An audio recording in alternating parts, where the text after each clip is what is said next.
Hi, welcome to the third lecture in the Old Testament Crash Course series. I hope everything is going well for you all. If not, shoot me an email if you need help with something or something's just not quite making sense to you. We are still in the first 12 chapters of Genesis. Today we're going to be going over the flood story. And since that is still in this very contentious portion of Genesis, I want to put this spectrum back in front of you guys. The spectrum from literal to figurative. We are still dealing with this spectrum in regards to how people understand these 12 verses. I want to put this in front of you again to remind you that there is a plethora of interpretations of everything we are going over today. You do not need to consign yourself to a particular way of viewing these chapters to still wind up within orthodoxy. What we are going over today is going to be to try our best to wrestle with what the texts themselves are saying. And part of the problem is Genesis is an anthology of older stories.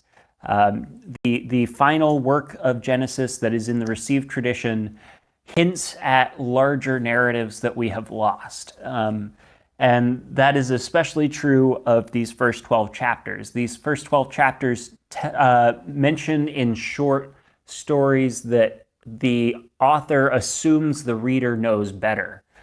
So they will mention the story without all of its context or complete notation, and just assume the reader will be able to fill in the gaps. And the source material for these stories has been lost for a long time, so long that there are 3rd century BC Jewish scribes and rabbis already making guesses on where this material came from. With that as our context, I think we can move forward. We are starting in the genealogy following the creation narrative. So we finished the minor narrative of Cain and his descendants. We are now looking into the genealogy of Adam through Seth. And a very important thing to realize reading this genealogy is that each of these names has a meaning, and those meanings tell in brief a larger narrative or a larger concept of what's going on in the background of these stories. Again, some of these hint at, especially Enoch at the bottom of this page, this slide, you see Enoch there. There are many attempts to try to figure out what narrative Enoch the brief mention around Enoch refers to.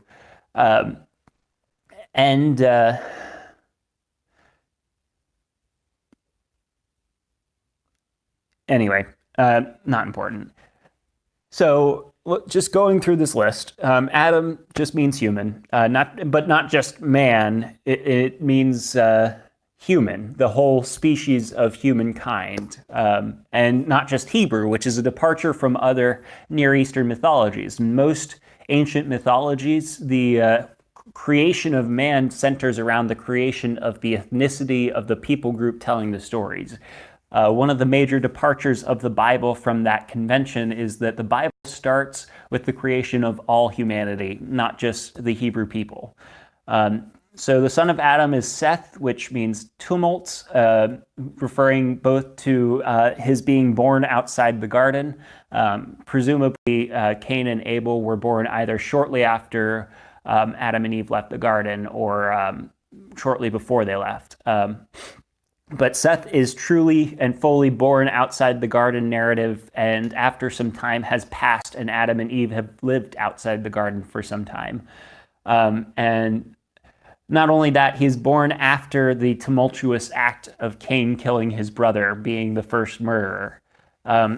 So Seth means tumult. Enosh is the poetic name for Adam.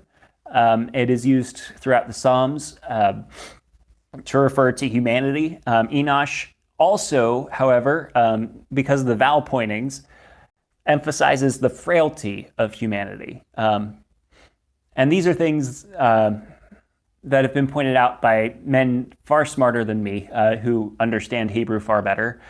This isn't just me making things up. So Enosh is a poetic name for Adam, and then Kenan is a poetic name for Cain. So the son of Seth is a repeat of Adam, and the son of that repeat is a repeat of Cain. So even in the chosen line, we have this brief hinting that even the chosen line has its failed characters. The chosen line is not free from the curse of the snake. The curse of being born in the tradition of the snake. Then we have Mahalalel, the praise of God, and then Jared, the one who falls and descends.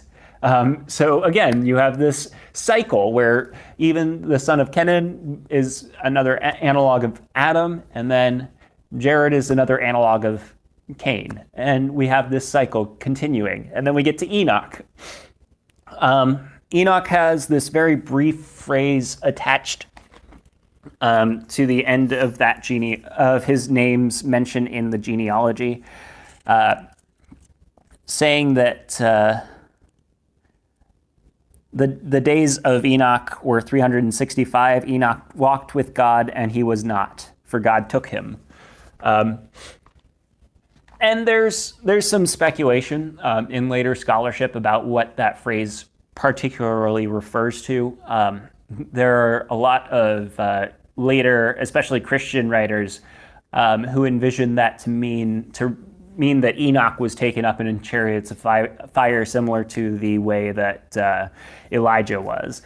But the conventions of the words in Hebrew do pretty much point towards death, and that's a hard thing for later peoples to really wrestle with.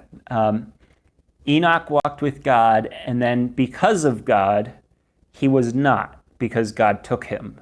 If the closest and most clean reading of the verse is true, then as a blessing to Enoch, God permitted him to die relatively young compared to his contemporaries at 365 years. And we will get to that theme, the theme that a long life is not necessarily a blessing, here in a minute when we get to the actual narrative portion. Also, various legends spring up associating Enoch with a figure in Babylonian and Mesopotamian mythology in their antediluvian, which is a phrase that just means before the flood, ante meaning before, diluvian meaning flood. The Mesopotamian antediluvian narrative has this king figure who is a sun worshiper, and later mythology about Enoch kind of associates him with that figure because he was the seventh born from Adam, and he lived 365 days. And there are some hints in ancient culture that they were aware of solar calendars, but they just preferred to use lunar calendars because they were more helpful for agriculture and sailing.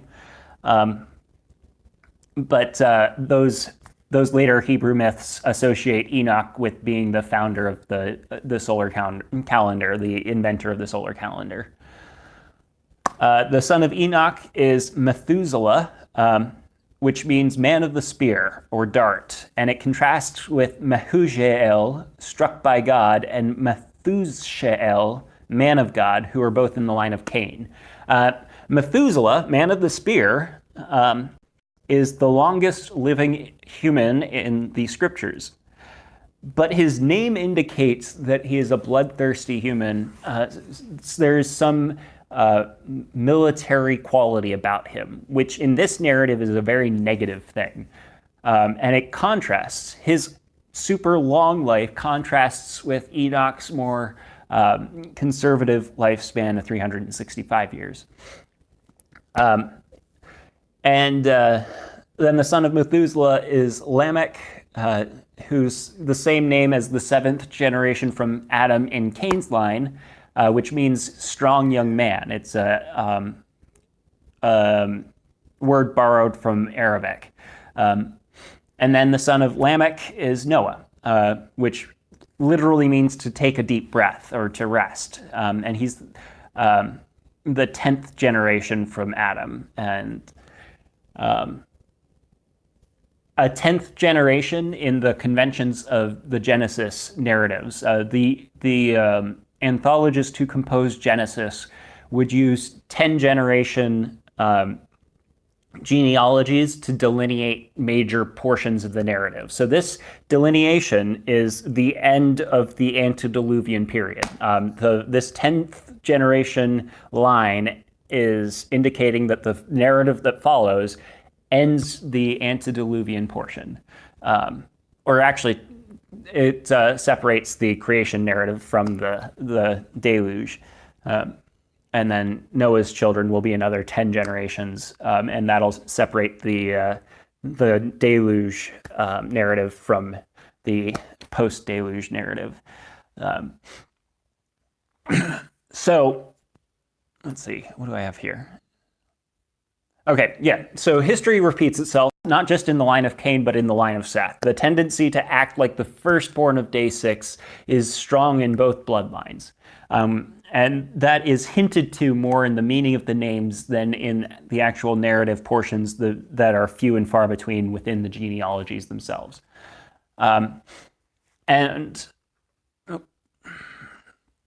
And even in Cain's line, there appears to be some redeeming characters.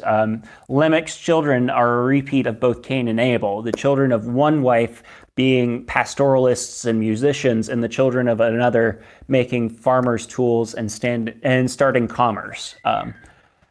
Then in Seth's line, I don't have this here, but in Seth's line, we have those names that hint towards this cycle of going back to being obedient and then disobedient, being in the line of the image of God and in the line of the firstborn of day 6, the animal nature of humanity. So both those things appear to be evident in the genealogies.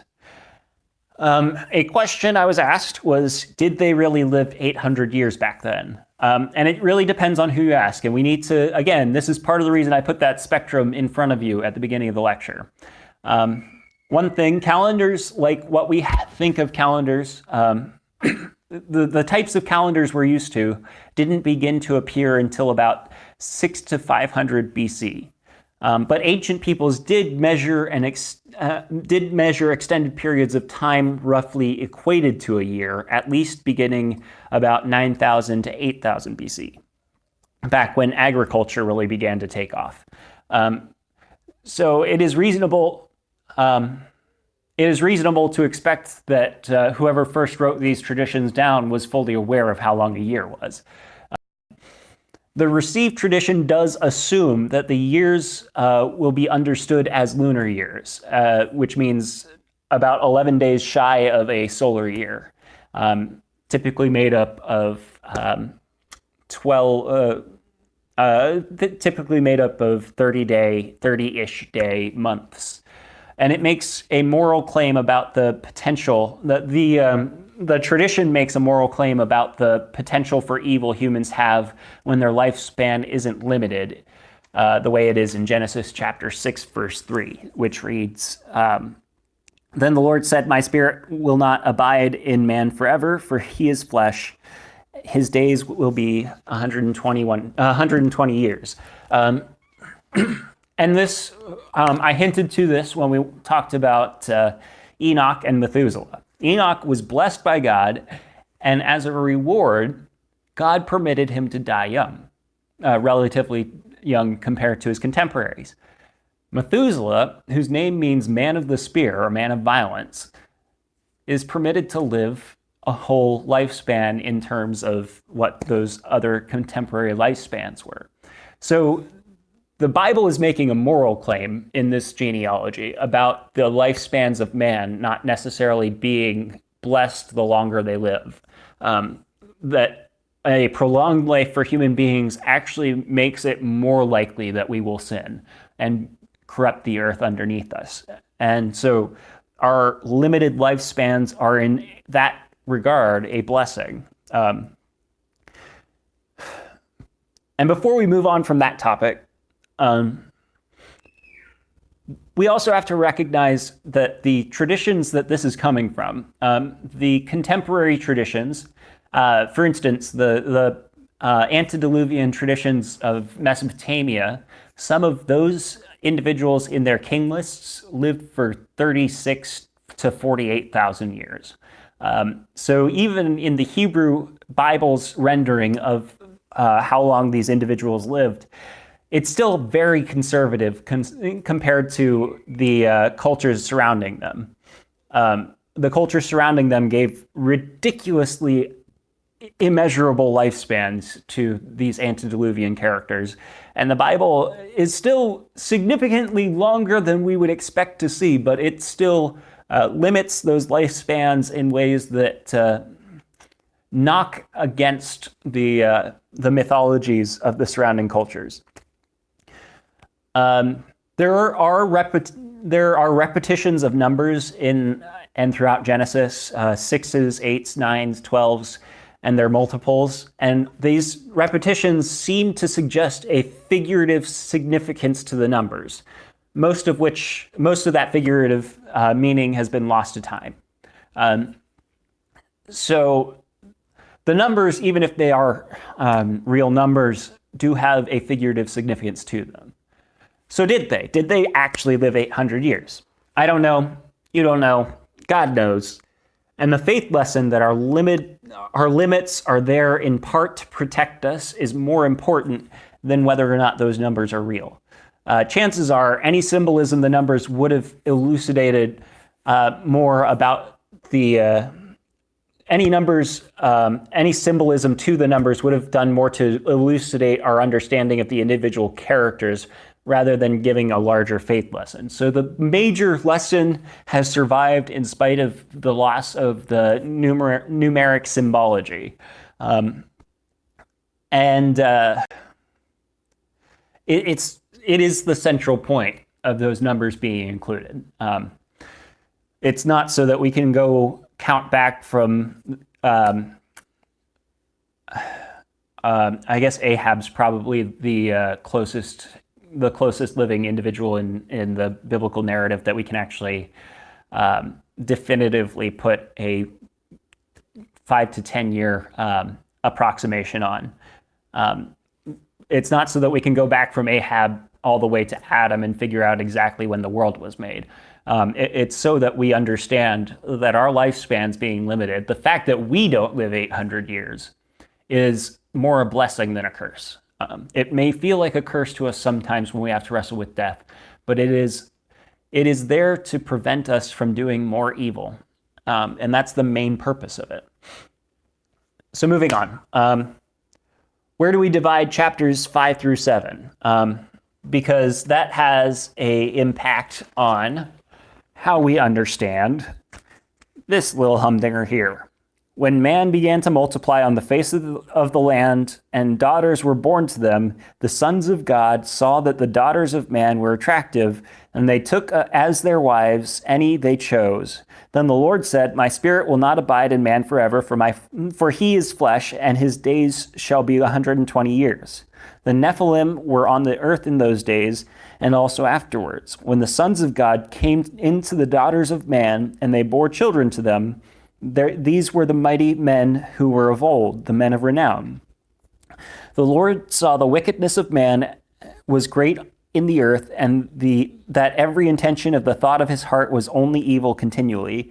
And the Lord was sorry that he had made man on the earth, and it grieved him in his heart, so that the Lord said, "I will blot out man whom I have created from the face of the land, man and animals and creeping things and birds of the heavens, for I am sorry that I made them." But Noah found favor in the eyes of the Lord.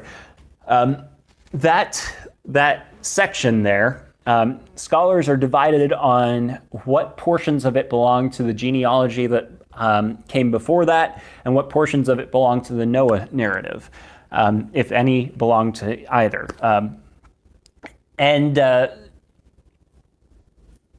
Many of you have probably heard or encountered at some point in your life one of these issues with these Nephilim, or the translation of the daughters of man and the sons of God. There's a difficulty to translating these things. First off, sons of Elohim. Elohim doesn't necessarily mean Yahweh. Elohim sometimes just refers to divine beings. And so the difficulty here is that we have to determine whether Elohim is being translated sons of Yahweh or sons of the divine beings.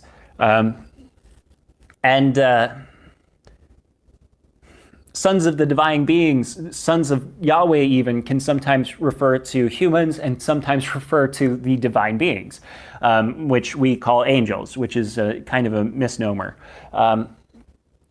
So sons of Elohim can mean both, depending on the context of a story.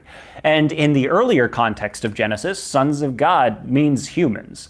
But in later contexts, especially when God appears to, when the angels or God, or depends on how you translate it, appears to Abraham, sons of God means some kind of divine being.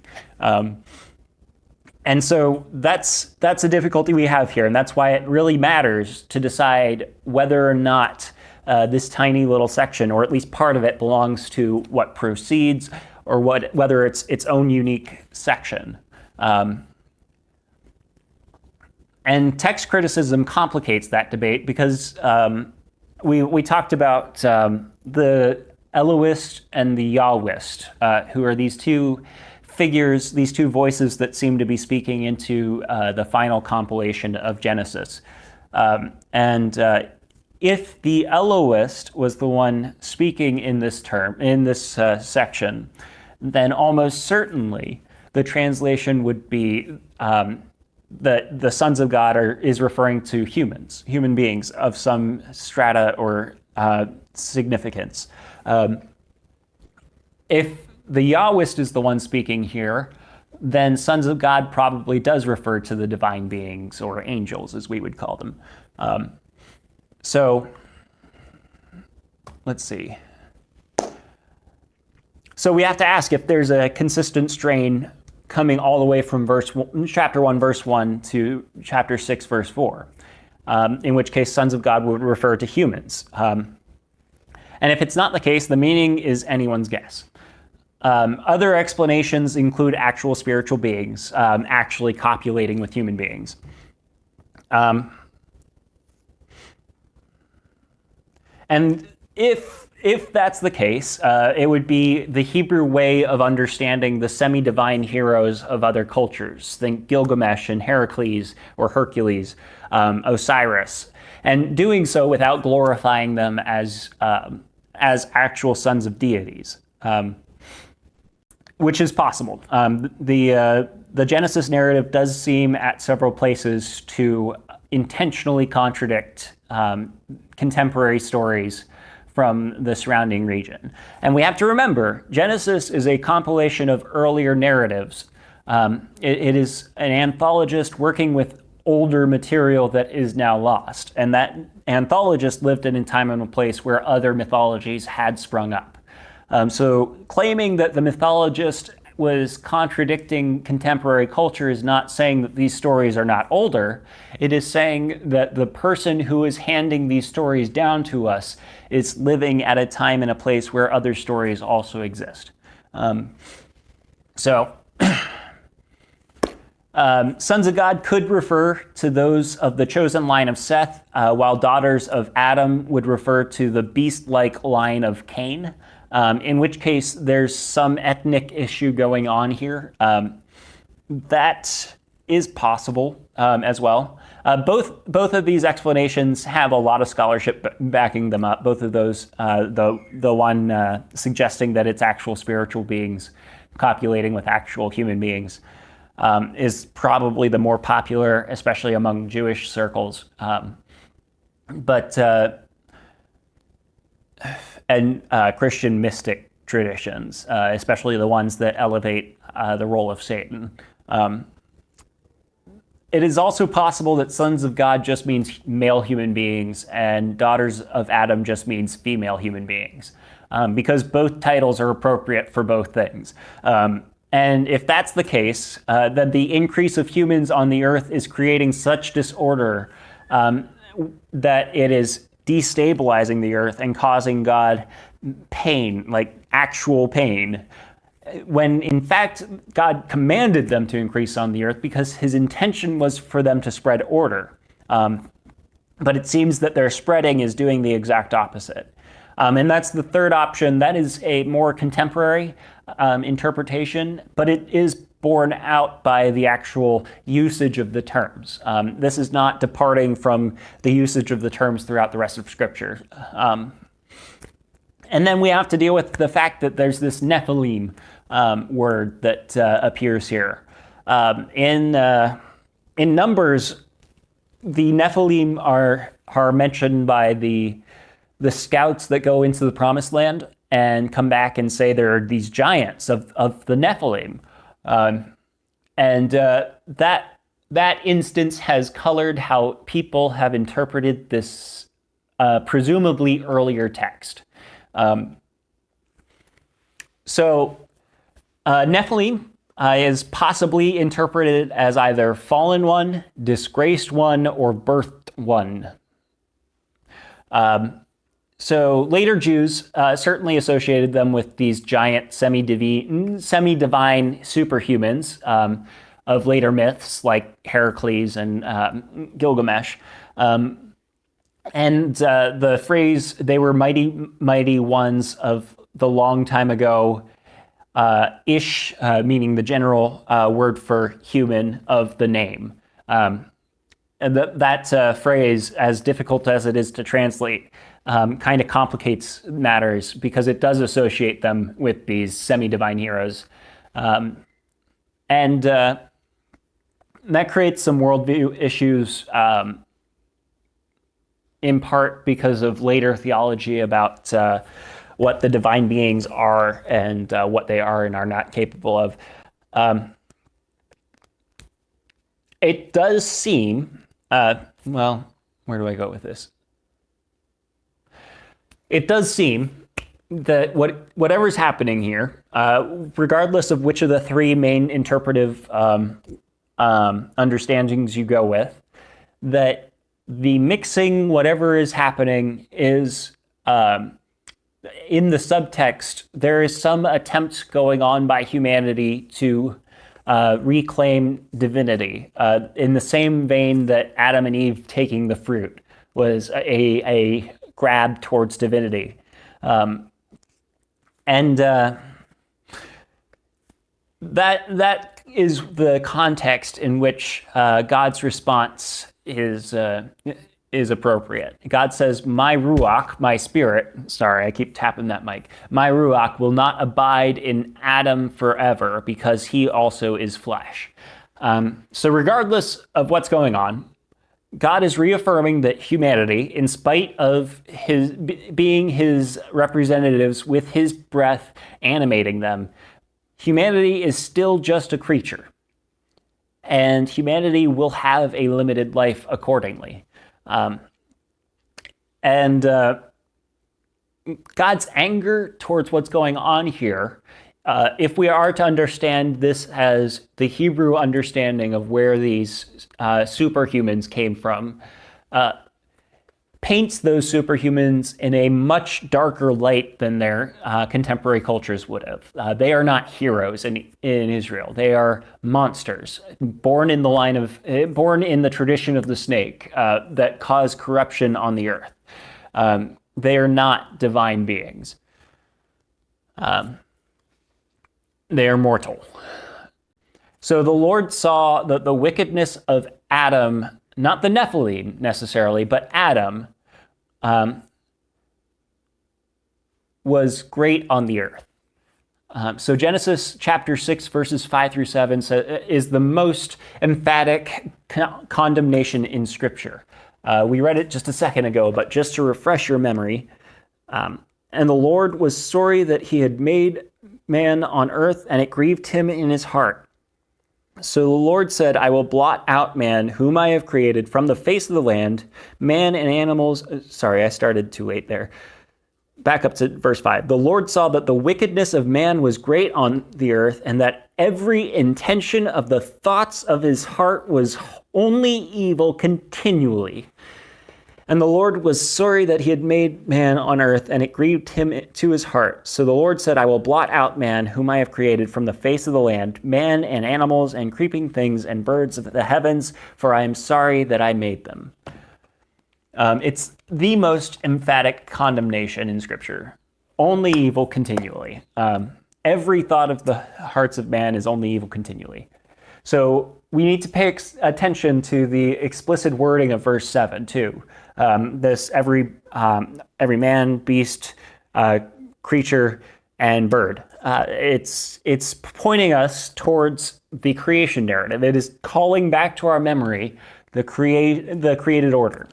So verse 8 ends this brief narrative concerning the whole pre-Diluvian race, this whole race before the flood, and it encapsulated all we have to understand about why the flood occurs, which is problematic because it's very vague, because it assumes that you know the fuller story and that you've been exposed to it. But that story, because it did not make it into the canon, does not survive.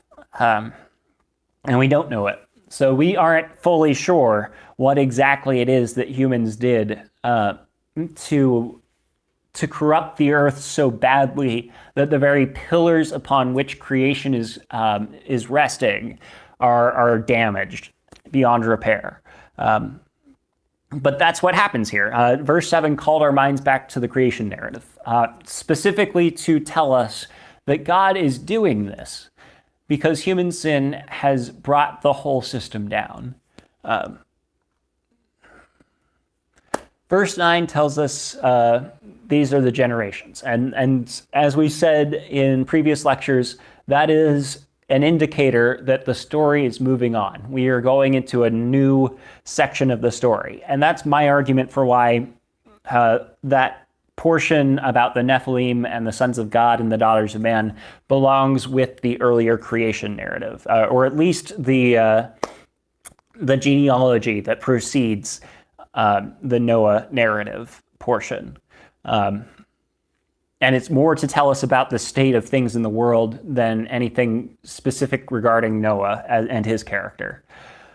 This story tells us that Noah is blameless in the eyes of the Lord. Some individuals have quite spuriously indicated that this blamelessness is some kind of ethnic purity, which is questionable because that usage doesn't come up elsewhere in the Scripture.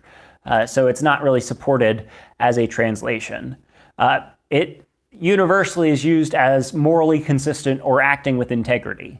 Noah is an individual of moral integrity, and we do see that later on in the narrative, or at least depending on, I guess, how you interpret certain things. And then we get to verse 11 and 12, and it talks about the corruption. And the sense of that corruption is rot or decay, and it's to do with the violence of humanity, which is causing the ground itself to decay. And if you think about, I don't know how much you guys know about this, but if a human body is left to decay on the surface of the ground, it'll actually kill the fertility of the ground around it for several yards. And that's part of the reason we bury our deceased, that and to prevent them from falling prey to scavengers. is part of the reason we bury our deceased so deeply in the earth, entombed in such thick concrete, because our bodies damage the soil when they mix in. And they're mostly left out to die, to corrupt the ground on battlefields. So the corruption of creation is sort of hinting at their potentially one of the reasons that God might be concerned about the stability of creation seems to be that humankind has gone so far in the direction of Lamech under the line of Cain that we are so used to killing each other at this point that the ground has been fully corrupted and lost for fertility because so many human bodies have been left to decay on the surface. We get further on the narrative. The construction of the ark mirrors in some ways the construction of the tabernacle and the Ark of the Covenant and the mercy seat. And then in other ways, it also reflects the description of the garden. The ark is a little Eden. Remember we talked about how Eden was temple imagery. Well, the ark is depicted as a small tabernacle and a small garden of Eden. The flood narrative is rife with numbers and with theological significance. The two pairs of clean animals calls back to the way in which animals and birds were originally created. Pairs also signifies unity, reproduction, and abundance. And then the 7 pairs of clean, not just practical for sacrificial purposes. Noah was not just called to bring on 7 pairs of clean animals so that he could sacrifice them, but also because it emphasizes the importance of the rule of God, that 7th-day principle, that all of creation is called towards the sanctity of the 7th day. 40 days and 40 nights.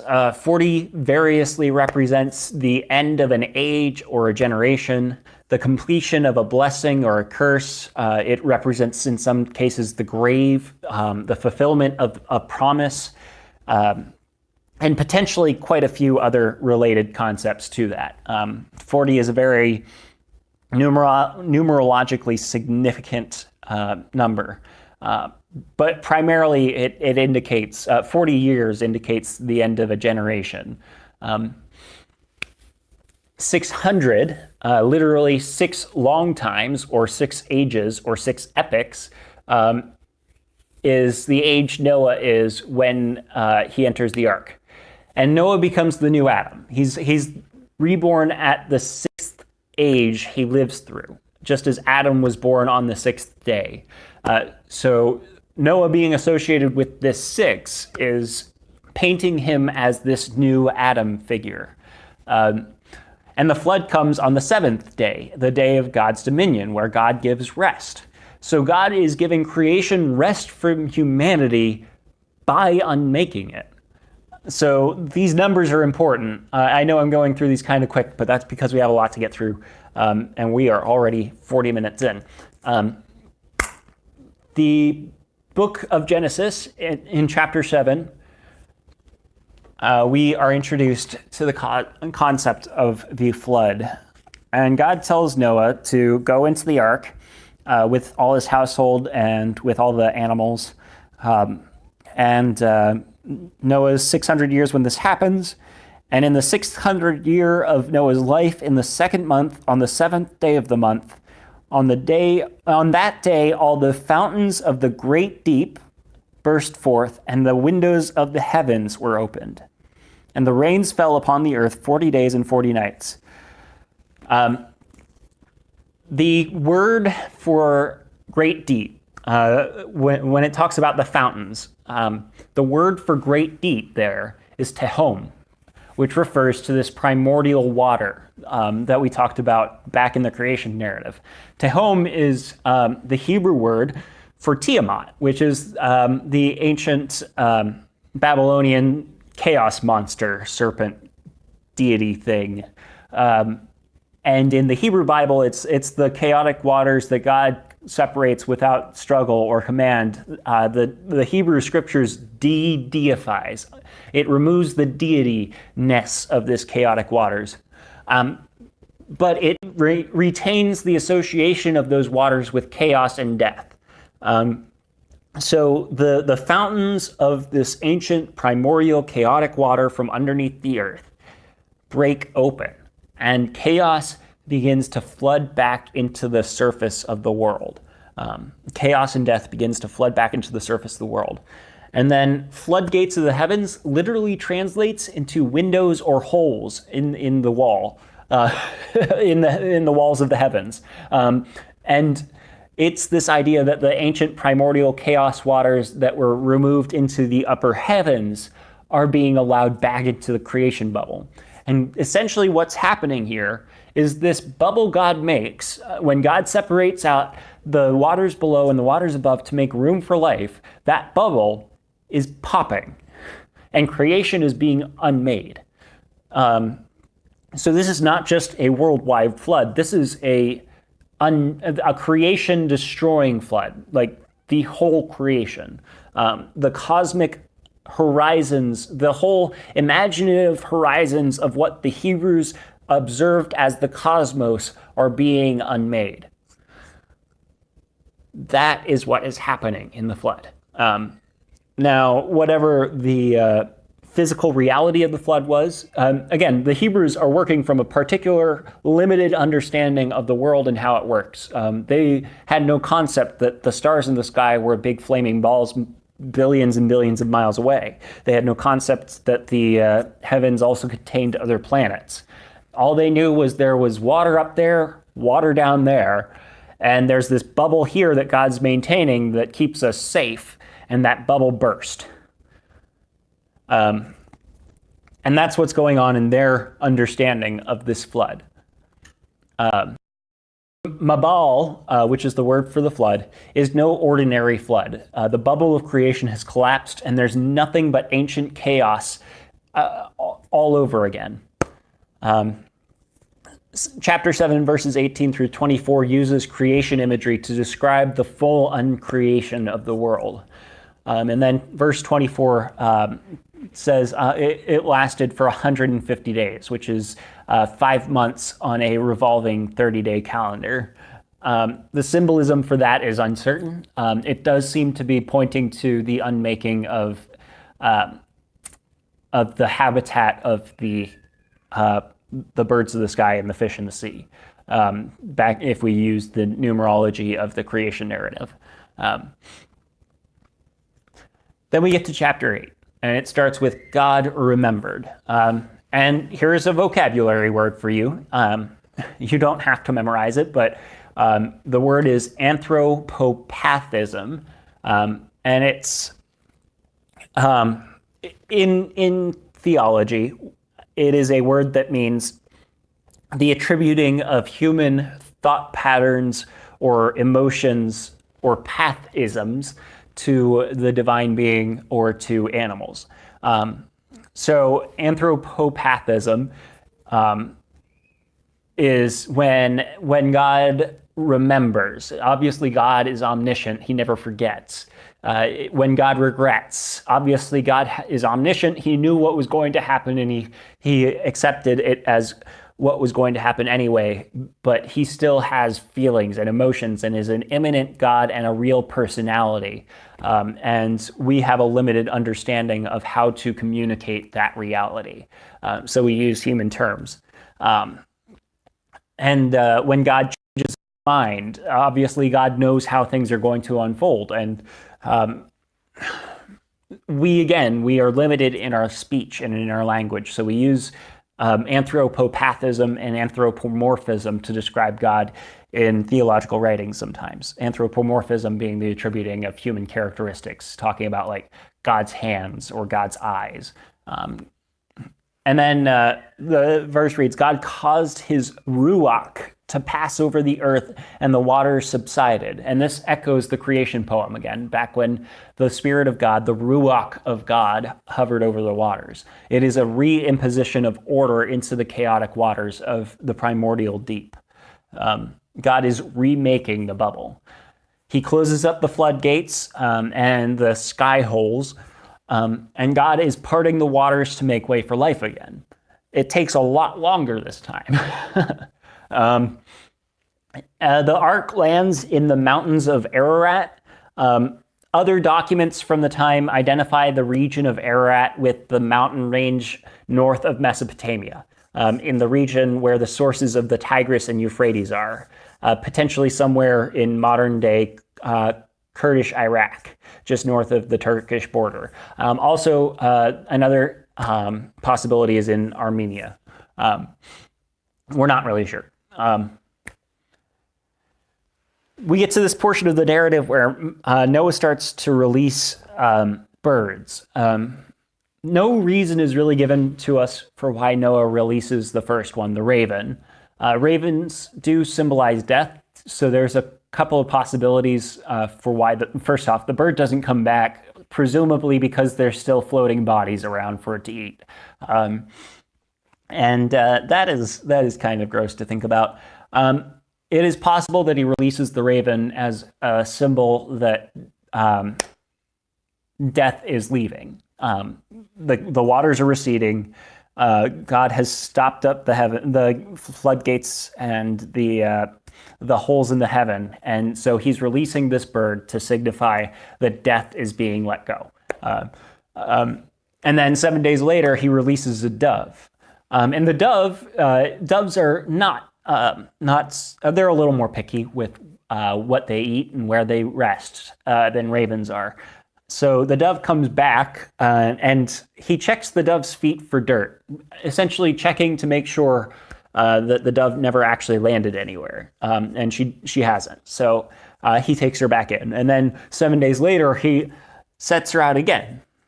And this time, the dove returns with an olive branch. And the fact that it's specifically an olive branch is symbolically significant, because the olive branch comes in Hebrew imagery to symbolize God's providence and stability, because it takes a long time to cultivate a olive orchard. Typically, the trees take between 30 and 50 years to mature. You plant an olive tree so that your sons and grandsons can eat olives. You don't plant it for yourself.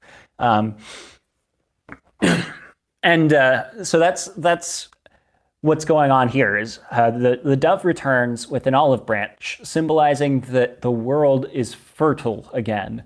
Whatever corruption humanity caused on the face of the earth has been washed away, and God has made the ground fertile again. Another 7 days go by, he releases the dove again, and she doesn't return, presumably because she found a place to build a nest. So a full year after the flood starts, Noah can finally see the world returning to normal, but it still takes another 57 days for the ground to reach the state of the third day of creation, this stable, dry state where it is safe to walk on the ground without chaos ripping back open from its floodgates. At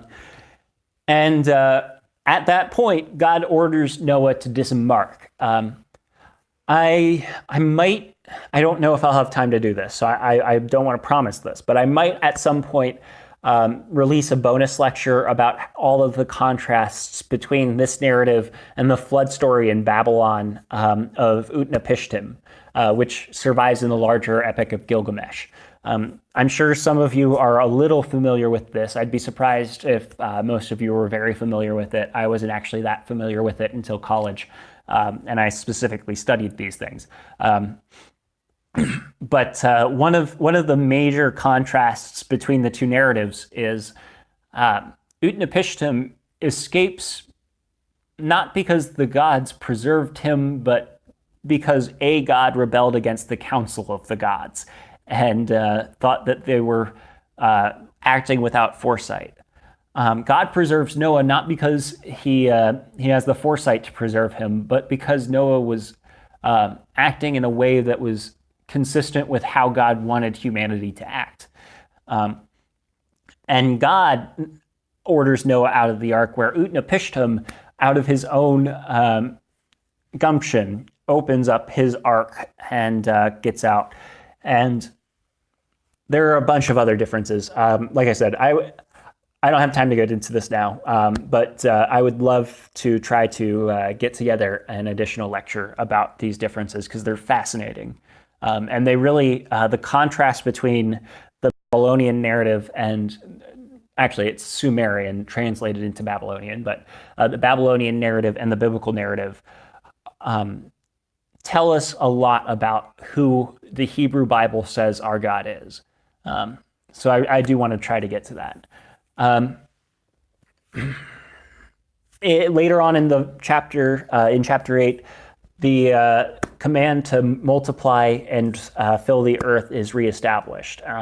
Some rabbinic scholars suggested that this indicated that there was no copulation going on the ark, which is possible.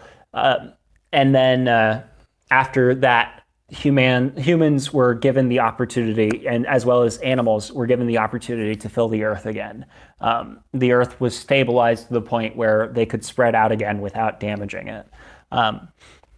Noah offers a sacrifice, both to thank God for his deliverance and to sanctify the newly created world. And this is sort of pointing to that characteristic, that main characteristic we know of Noah, that he was a righteous man. This is what a righteous man would do, is to thank God for preserving him and to sanctify the world, to designate the world as belonging to God. And so if we compare chapter 8, verse 21 with chapter 6, verses 5 through 7, first we get this stark contrast between God saying the inclinations of his heart is evil from his youth in chapter 8, verse 21, and God saying every inclination of the thoughts of his heart are only evil continually in verse 5. The other major contrast we have is the Lord smelled the soothing aroma and said to his heart, versus the Lord was grieved in his heart and said. So these two sections produce what's called a chiasm, which is a narrative arc that the end echoes the beginning, and sort of the climax of action is in the center. So the flood is the climax of action in the Noah narrative. And the beginning is the fall of humanity and the utter depravity of humanity. And the end is God reestablishing order and making the earth stable again. The speaking of dooms and destinies are related matters.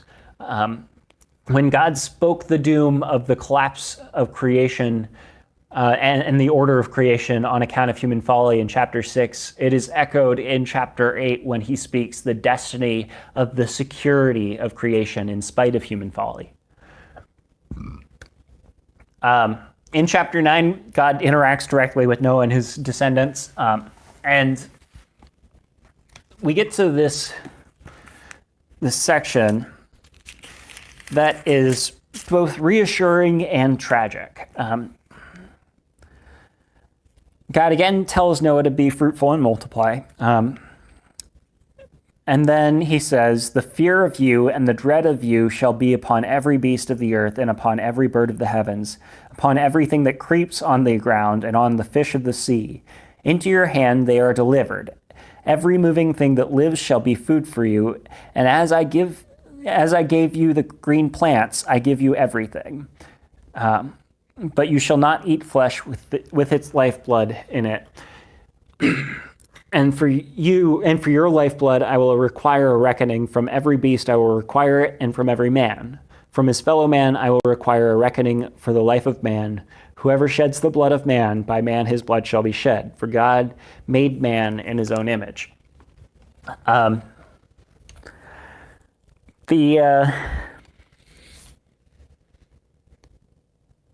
role of humanity in creation was to be stewards over creation. We were given a vegan ideal in Eden, which I know sounds terrible to most of you because all of us love hamburgers.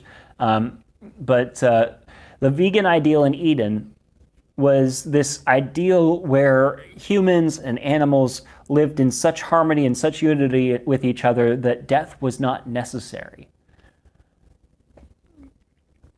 And where God stabilizes the creation again with the flood, he doesn't remove the sin of humanity, which is almost kind of what we would have expected from God initiating Noah as the new Adam. But God doesn't change the nature of the new Adam. Noah is still a flawed human being, and his sons are definitely flawed human beings.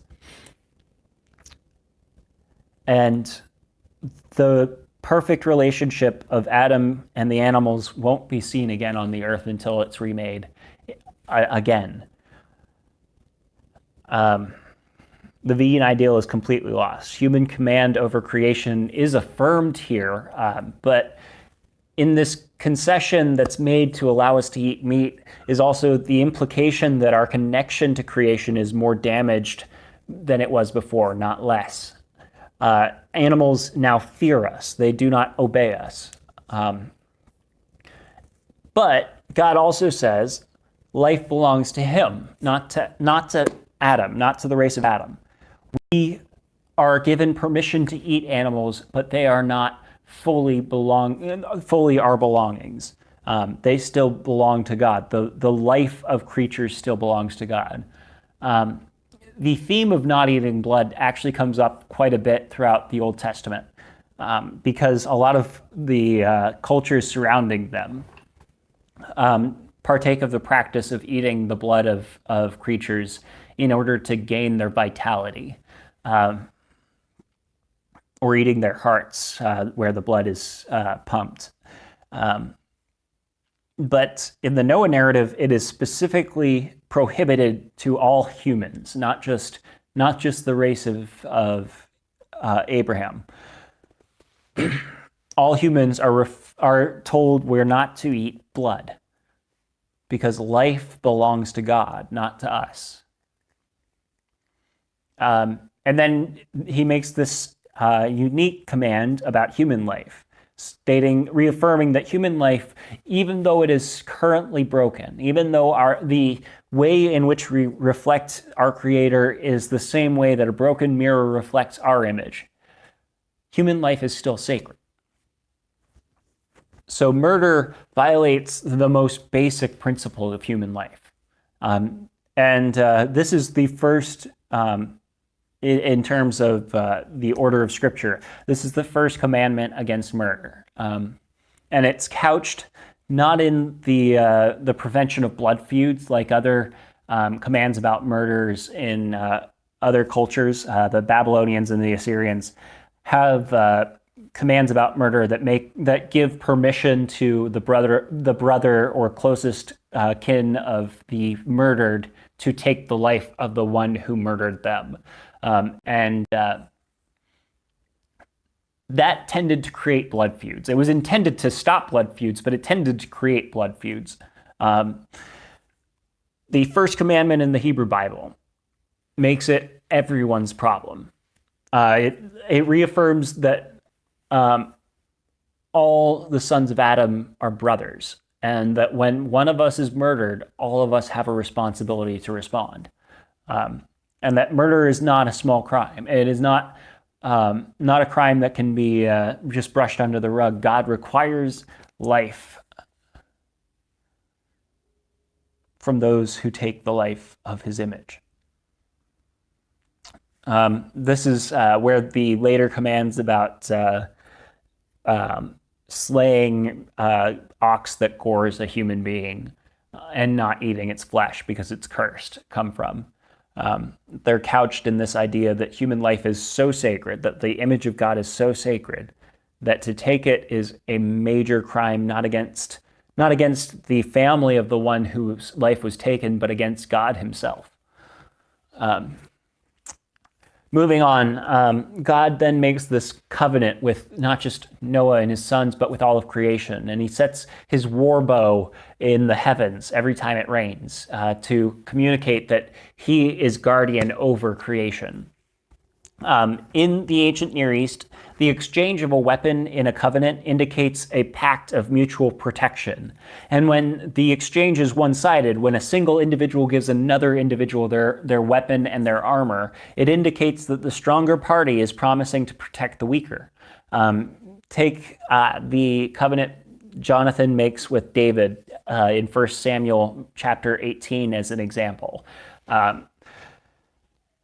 Jonathan has no way of knowing that David will one day be the stronger partner, but Jonathan is the son of a king, and he gives his weapon and his armor. He had multiple sets of each by this point in Saul's kingdom, but he gives his weapon and his armor to David, not just giving David the means to defend himself, but also promising that he, Jonathan, would go out of his way to defend David. And that's what God's doing here. God is setting his war bow in the heavens as a sign that he will be there to defend creation from corruption. And from the dissolution of the created order. So then we have this minor narrative. About halfway through chapter 9, we get into the minor narrative. The creation narrative, after that, there was the minor narrative of Cain, where he kills Abel and then his sons are born and stuff happens. This is in a similar vein. This is a minor narrative to the Noah narrative. And it's so both the fact that in this narrative, Canaan is a grown man and that Noah had time to mature enough vines to produce wine grapes and that he had old enough wine to get drunk off of it. Both those facts kind of indicate to us that decades have passed since the flood. There are layers upon layers of things going on here, not least of which Ham is a poetic name for Egypt in the Bible, and Canaan is a regional name for for the region that Israel would one day take over. And these two patriarchs, Ham and Canaan, are biblically typical of the later actions of their descendants.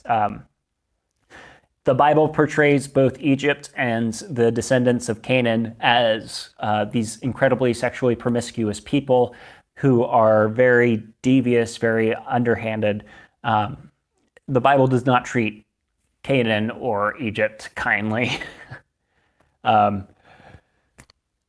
So the narrative unfolds, and it's told in short order here, out of censure. The anthologist who compiles Genesis does not want to go into detail, and that is very clear from the quick-cut nature of this minor narrative.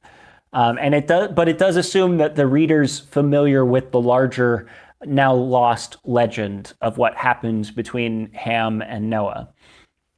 One thing that is clear is that Ham did more than just look at Noah while he was naked. Rabbinic texts are divided on whether he castrated Noah or sodomized him, and whether Canaan helped him. A lot of the texts lean towards, well, I shouldn't say that, never mind. So whatever happens, God, by the way, Noah has no further children. You'll notice in the genealogy leading up to Noah, each of the fathers will have had this son and then gone on to live this many years and had other sons and daughters. Well, we get to the end of this narrative and it says Noah lived this many years. No mention of other sons or daughters. He had these 3 sons and that's it. So that's part of the reason that a lot of scholars believe, a lot of early scholars even, a lot of the rabbis believe that what Ham and Canaan did was castrated Noah. And that would have been in an attempt to curtail the production of other competing family groups so that they would only have to compete with Shem and Japheth.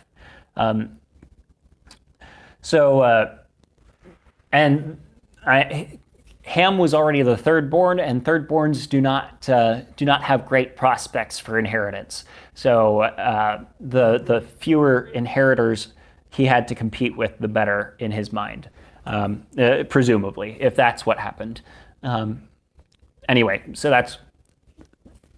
in my understanding, that is the preferable and more defensible understanding of the subtext of what's going on here.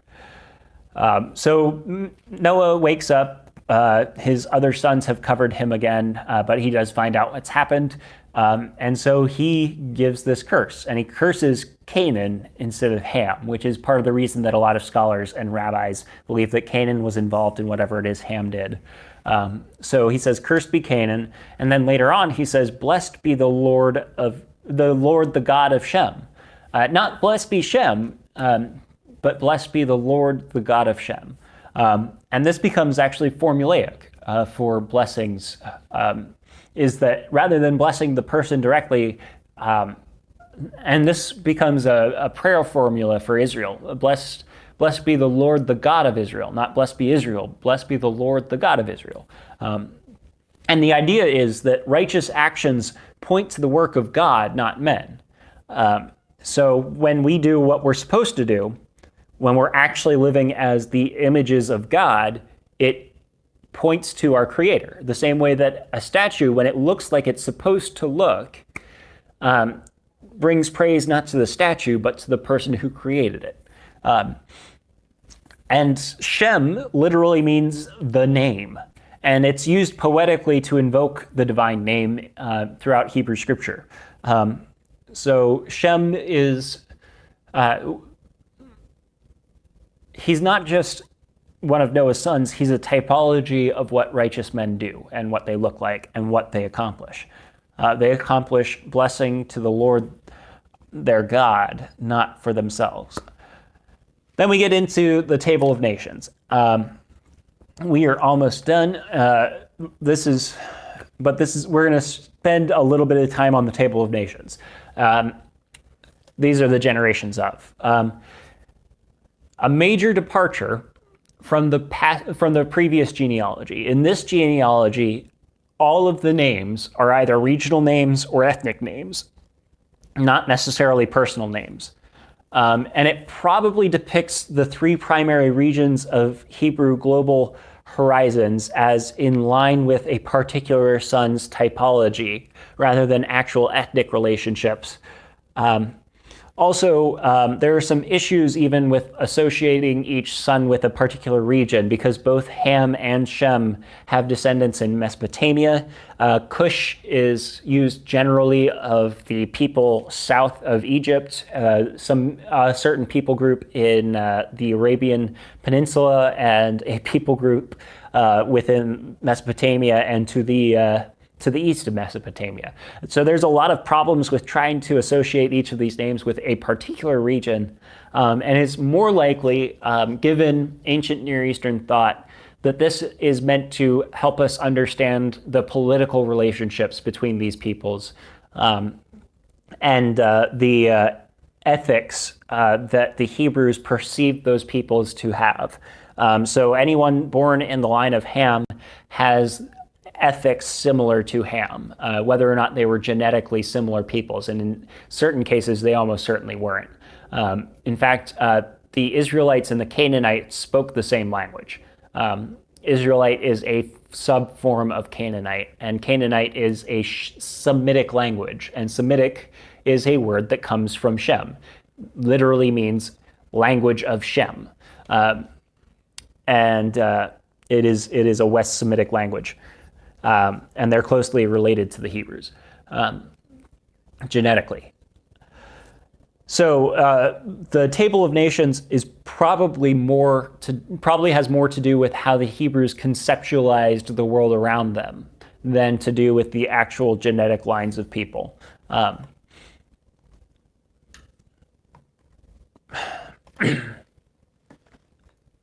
Mountains of Hubris. I read that title somewhere, and I really enjoyed it. After the Table of Nations, we get to this point. By the way, if you want further reading on the Table of Nations, reach out to me. I will send you the Jewish Publication Society's. They have a really interesting article within their Genesis commentary about the Table of Nations and sort of the translational issues behind it. It's about 2 pages long. So if you're interested, actually, I might just scan it in and send it out. Never mind. But I'll try to do that. After the Table of Nations, we get to this brief narrative about the Tower of Babel, or Tower of Babylon. And Shinar, the plains of Shinar, are the plains of Mesopotamia. They're the southern plains of Mesopotamia where Babylon would be. So this tower is being built in, theoretically, Babylon.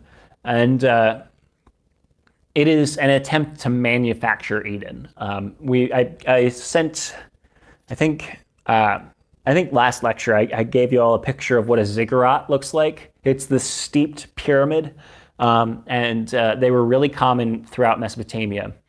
They were an artificial mountain, and they were a type of temple that attempted to essentially scrape the sky, the lower heavens, in a way to bring people in closer communion with the gods, and to act as a place that invited the gods to come down and walk among them. Eden, we talked in the Eden lecture about how Eden was pictured as this divine mountain where heaven met earth.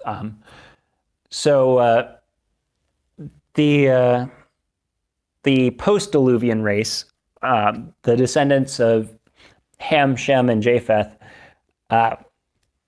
gathered together rather than spreading out over the earth like they were commanded to, and they try to make a name for themselves, which is synonymous in the ancient Near East with making a monument for themselves so that their actions and their reputation are cemented and memorialized beyond their lifespan.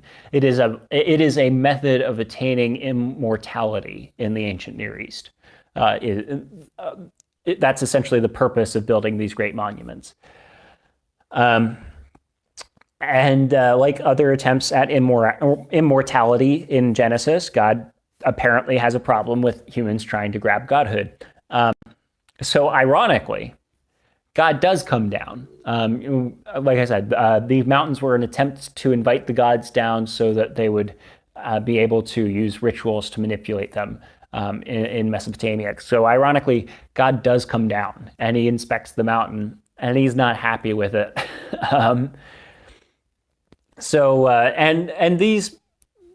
It shows a lack of understanding that God's not merely above creation, he's completely outside of it. But God does come down. God condescends to enter the world. He already knows what's going on, but this is again using anthropomorphism.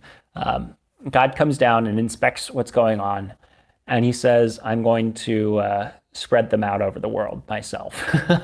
If this is how they use their combined language, their unified language, if this is how they use their new blessedness, the new stability of the world, and if I allow them to do this, nothing's going to be withheld from them, the text says, meaning no evil that they conceive in their hearts will be withheld from them. So I'm going to spread them out. I'm going to put an end to this before it begins, so that this doesn't get as bad as it got before the flood. So God confuses their language. This story has a couple of layers to it. First off, Babylon, the way that Babylonians understood it to mean, they translated their own city's name as the center of the world, or the place from which the world proceeds, or the navel of the universe. And the Hebrew rendering, on the other hand, just means confusion, place of confusion. Actually, one of the few Hebrew words that makes its way into English is Babel, which is nonsense. It is the Hebrew rendering of the name Babylon. So it's not only contradicting Babylon's understanding of itself as the center of the world, it is saying not only you're not the center of the world, but you and the people like you who attempt godhood the way you do, and who commit the evils and the crimes against humanity that you do that reflect the nature of the snake, are the source of confusion for the world, the source of conflict for the world. Another interesting layer that comes out of this is that for a very long time prior to the alphabet coming about, the cuneiform that was used, the Akkadian, was it came from it originated in around this region, the plains of Shinar. And it became the standard writing form for a lot of languages throughout the Fertile Crescent. It even made its way into Egypt. However, the language didn't make it into all those places, but the writing style did. So in the time that Abraham would have been walking the earth, and probably even about the time that Moses would have been walking the earth, it appeared that everyone was using the same language that came from the plains of Shinar, except when you actually tried to read these symbols that you recognize, it's like we in English use the same symbols as Latin and German, but I, as an English speaker, cannot read Latin or German just by nature of knowing what the letters are. And that was sort of the case back then, is that they had all of these Akkadian cuneiform letters, but they couldn't read Akkadian, and Akkadians couldn't read Hebrew, and Hebrews couldn't read Egyptian. But they all used the same alphabet, and then later it would be the Phoenician alphabet.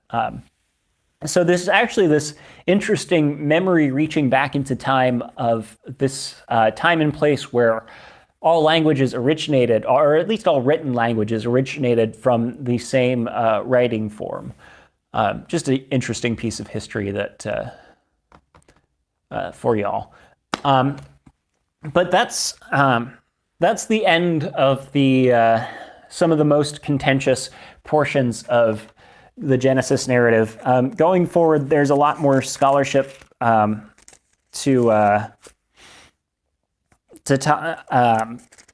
well, I shouldn't say that. There's still plenty of individuals who take the narrative of the Hebrew patriarchs, Abraham, Isaac, Jacob, and Jacob's 12 sons, to be largely figurative. But there's significantly more scholarship to back up sort of the cultural norms that they lived through, and to suggest that these characters are appropriate to the times that the Bible puts them in, approximately. So we will get to trying to place those figures on a timeline, because prior to Abraham, trying to put anyone on a timeline is just ludicrous. It's not helpful, and ultra literal readings of the text that try to do so kind of miss out on a lot of figurative language and misunderstand how genealogies work in the Old Testament. But